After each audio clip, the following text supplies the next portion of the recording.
this. You walk into a classroom and you're new to the environment.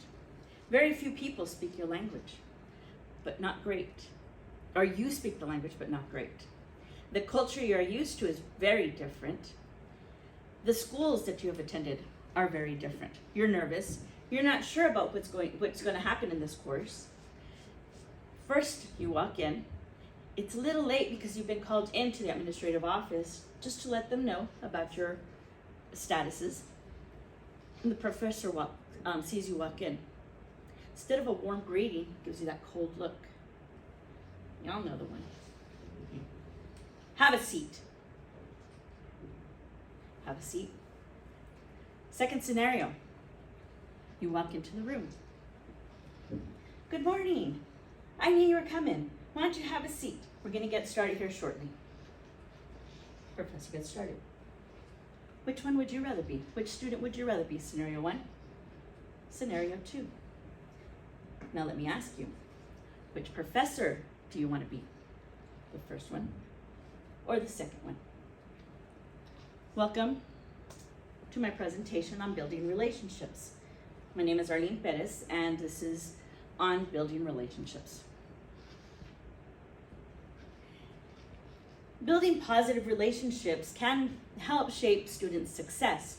Kaufman writes, in building positive relationships with students, what brain science says is that when a student feels that they are being supported, they are more willing to put effort into their learning, leading to academic success. Kaufman also mentions that when students are praised for their work, they feel a sense of accomplishment, leading to a positive outlook. When this happens, the brain releases dopamine. Dopamine is this feel-good chemical, so it encourages students to continue to work harder so that they can continue to receive praises, so that they can have more dopamine release, kind of like a runner's high. This can also have an opposite effect. If students aren't praised, then they don't get that feel-good feeling. They're discouraged. They don't want to work hard. They lose interest. When you create a fun atmosphere, where your discussions are open, there's laughter, there's a genuine exchange occurring, then the body releases these hormones called oxytocin. Oxytocin allows that bonding with other people, making them feel comfortable and safe. When they feel safe, they are more willing to interact, engage in conversation, and feel comfortable about asking questions, and even willing to conquer difficult assignments.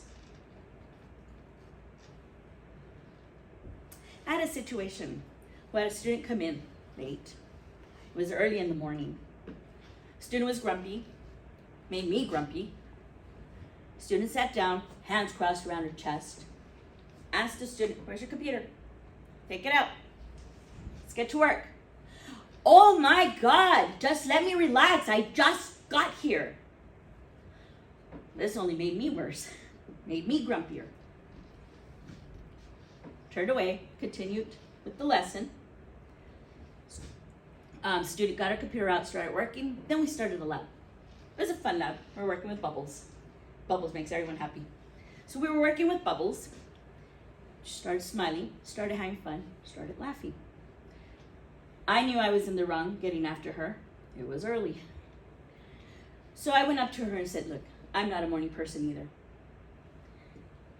Let's start this over, okay? I apologize for how I treated you. And let's have an open communication here. If you are gonna be late, then please just let me know. I won't mark you tardy. I just need to know. Build a better relationship here. After that situation, the student walks in on time. Student greets me in the hallways with a nice smile. I greet her with this hallway with a smile. We build a much more trusting relationship this week. Without trust between learners and instructors, the learner may not be willing to want to learn. The learner may be resistant to new information. If we, as instructors, do not model what we expect our students to learn from a professional responsibility, then how do we expect our students to be professional, to have that expectation that we have of them? So how do we build this relationship? How do we build our rapport? Well, we've got to have we got to be highly motivated. When students can see that the instructor is relatable, something like themselves, they can feel a little more comfortable, a little more motivated.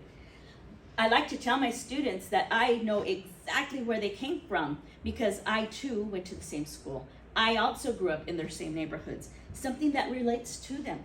So they're also motivated, they're also encouraged because they understand where I came from. I understand where they came from. Creating a comfortable environment doesn't mean having to chase lounge and kind of a relaxed atmosphere. It means that the atmosphere you create with your students is a comfortable one, where they feel comfortable speaking. They don't feel judged by what they're going to say, but are accepting of the responses that others are going to give them, the opinions that others have for them. Quality of the program, if students feel that the course they are enrolled in is a good quality course. And they are truly getting something of value out of the program. They are willing to work hard in this course, gain something worthwhile. Teacher satisfaction. Excuse me. When teachers build a rapport with their students, they have a better rapport with the course. They feel satisfied with what the teacher is doing, therefore satisfied in what they are learning. Quality of the program. If the students feels that the course they're enrolled in is a good quality course, then they are truly getting something valuable out of it. They are willing to work, and they're willing to work harder for that particular course because they are gaining something from it. They are feeling it's worthwhile. Teacher satisfaction, when the student builds rapport with the teacher, they have a better connection. They feel satisfied with what the teacher is doing, therefore satisfied with what they're learning. When we have good communication, we enhance our communication with students and quality feedback, you can build a great relationship with your students, enhancing the rapport you have with them. Trust is always important. This usually occurs as a rapport gets established. As the rapport grows, so does the trust and the trust with the teacher. But the teacher and students must have that positive trust, positive rapport, or you build nothing. So how do we accomplish this? By respect. As mentioned before, it is so important to respect each other and selves. And so that's how we build our rapport, is by having that respect. Approachability, how we approach each other. Students need to feel comfortable. So the faculty needs to know that they have to be able to approach a student in a specific way. We can have approachable times like during class hours, after courses, via email, on-campus text messages, many different ways that we can build that kind of approachability. Open communication, honesty is the key. They need to know, students need to feel that the faculty is going to be honest with them. And you need to be consistent in your actions. A positive attitude, must have a positive attitude. You need to show that you're relaxed, not so serious. Be that professor that's approachable, that students want to be around. You don't learn from rapport, but it allows learning to be learning to create the necessary conditions for it. When you can motivate by making someone feel comfortable, have an open communication, then you can build rapport with your students. Weimer says that teaching doesn't always lead to learning, but building rapport is something that contributes to positive learning. Rapport develops from things we teachers do. We can build rapport with our students, and it isn't that difficult to do. So how do we do this? In a K-12 setting, many times teachers at the beginning of the year set out questionnaire pamphlets to get to know their students. There's no reason why a university professor couldn't do the same. Before the course, we have the enrollment of our students. Send out a pre-course questionnaire. Take the time to learn about your students. We make a lot of assumptions in a university setting. We assume that the students know how to learn. We assume that the students know how to take exams. We assume that the students know how to take timed exams. Give them a little bit more choices. Give them options. Many institutions gather information from their enrolling students. Maybe that information would be something that you could utilize to, again, get to know your students. Find the interest of your students. Then build your curriculum based off those interests. It makes them more engaged and you more engaging. So students do come with many different viewpoints. So do you. It's not uncommon. So how do we address this? Everyone has different viewpoints. Even people in similar cultural backgrounds have different viewpoints. So how can these differences benefit learners?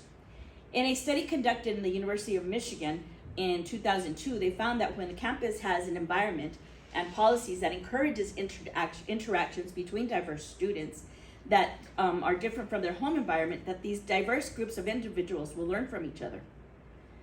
They will enhance their learning, they'll enhance their active thinking, their intellectual engagement and support among different peers will also enhance. With support from the university management, allowing to develop a pedagogy that incorporates this can make a really nice learning environment. What would I do? Well, I would encourage these different viewpoints. I think that differences are important. We need to have these differences in order to learn from each other and through each other. In a Christian worldview, to help support this cultural diversity, the foundation of Christianity is based on acceptance. It is the differences in all of us that Jesus loved and preached. In Corinthians 14:26, it states, "What then, brother? When you come together, each one has a hymn, a lesson, a revelation, a tongue, or an interpretation. Let all things be done for building up." This is exactly what building relationship is about. The differences that we bring into our relationships. Corinthians 14:10 says, "There are doubtless many different languages in the world, and none without meaning. All of our words mean something." So I'd like to close with Corinthians 12:30. "For just as the body is one and has many members, and all the members of the body, though many, are one body, so it is with Christ. For in one Spirit we are all baptized into one body, Jews or Greeks, slaves or free, and all were made to drink from one Spirit. For the body does not consist of one member, but of many. If the foot should say, 'Because I am not a hand, I do not belong to the body,' that would not make it any less part of the body. And if the ear should say, 'Because I am not an eye, I do not belong to the body,' that would not make it any less part of the body. We all belong together. We are all one body." Thank you.